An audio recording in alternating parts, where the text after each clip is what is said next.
د لوی څښتن تعالی په نامه درنو لیدونکو السلام علیکم. په دې هیله چې تاسو ټول روغ جوړ او خوشحاله اوسئ.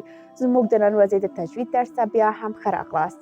درنو لیدونکو ما تاسو په تېرو درسونو کې د تجوید په درس کې تر 14 آیته پورې تدریس کړی. تر اوسه پورې انشاءالله نن به موږ د 14 آیت نه تر 14 آیته پورې درس ووایو.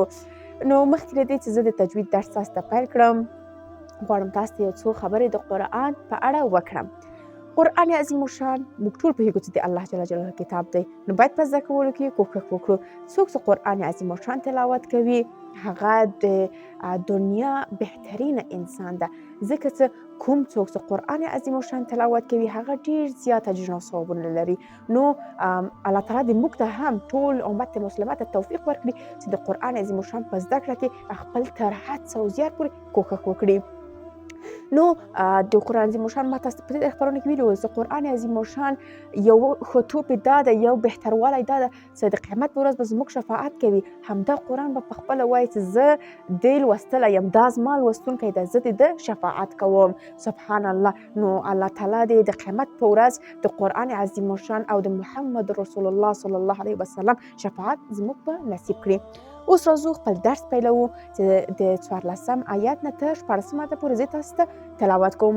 لکه په نورو خپرونو کې چې ما تاسو ته لومړی تلاوت کوم، بیا به مې تاسو ته یو آیت په تجوید سره تعریفوم. نو دغه تلاوت زه تاسو ته کوم، د زړه په غوږونو یې واورئ، د زړه تنده مو پرې ماته کړئ. نو اوس به زه تاسو ته قرآن عظیم الشان تلاوت پیل کړم. موږ باید هر کار د الله په نامه پیل کړو. بسم الله الرحمن الرحیم.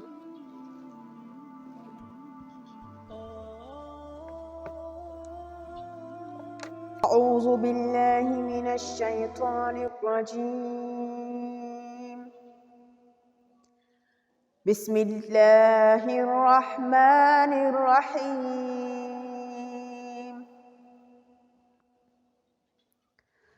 الله يستهزئ بهم ويمدهم في طغيانهم يعمهون.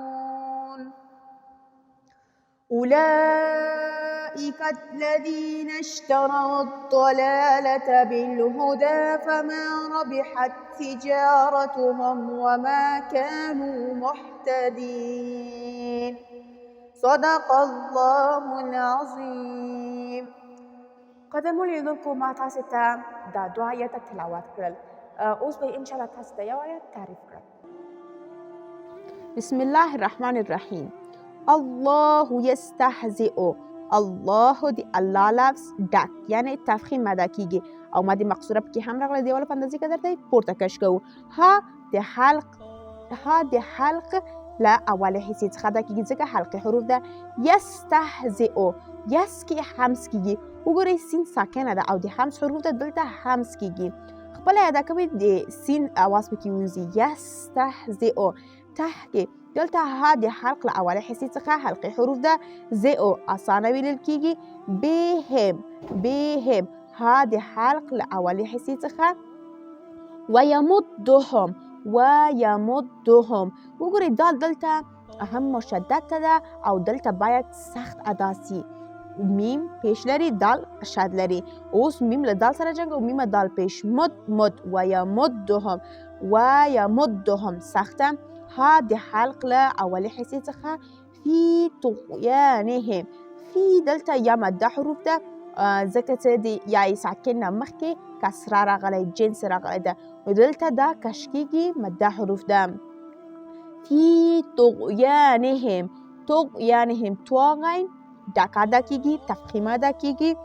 یانهم ها د حلق له اول حصې څخه. فی طغیانهم يعمهون یا د علق له آخر حصې څخه عین ادا کیږي. حلقي حروف هم ده د شپږو حروفو څخه یو حروف عین ده. هون ها د حلق له اوله حصې څخه. واو مده حروف ده کش کیږي ځکه چې د واو ساکن نه مخکې دلته پیش راغلی ده. هون واو مده حروف ده کش کیږي. صدق الله العظیم. یو ځل به تاسو ته رواني هم ووایم. الله يستهزئ بهم ويمدهم في طغيانهم يعمهون. يعلمون. صدق الله العظیم. دا و زموږ د نن ورځې د تجوید درس. ما تاسو ته لومړی په دوه آیته تلاوت کړ، بیا مې یو آیت تعریف هم کړ. نو دا و زموږ د نن ورځې درس. تر بیا د خدای په امان. اللهم نور قلوبنا بالقرآن وزين أخلاقنا بالقرآن وأدخلنا في الجنة بالقرآن ونجنا من النار بالقرآن. اللهم آمين يا رب العالمين.